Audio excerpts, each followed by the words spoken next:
right. So I want to just talk about what it means to be in a self-development community. And I've asked people lately, well, why didn't you share what happened? And how come you didn't write it out so that other people could learn from it? And the response I get is, oh, I don't want anybody to see, or, what are they going to think? And I feel very private about that. And I want to make this point as clearly as I can. Every time you take some aspect of your life or your thoughts or your feelings that you traditionally think in some way make you unacceptable or potentially judged, and you write them out or you share them in any way, you're growing. And you're growing in a way because you're shedding off and letting go the idea that there's anything to be ashamed about by being you.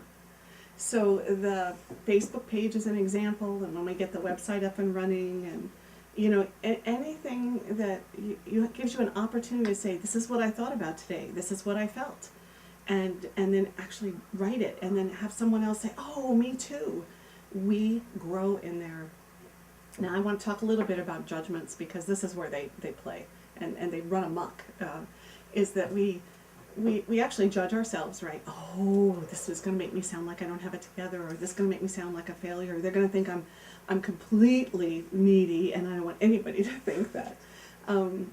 That's the point.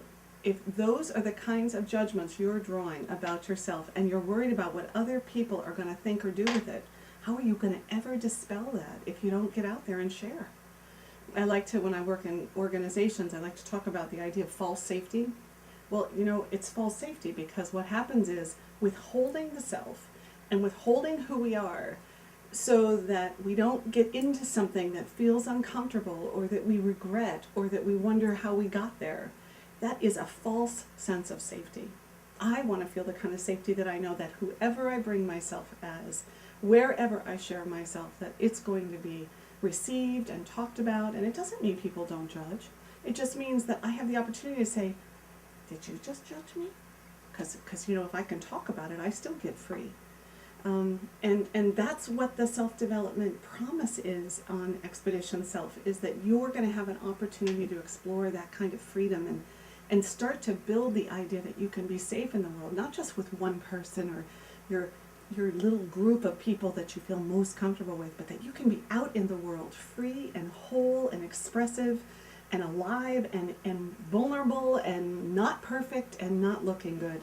And I'm going to talk about not looking good here next.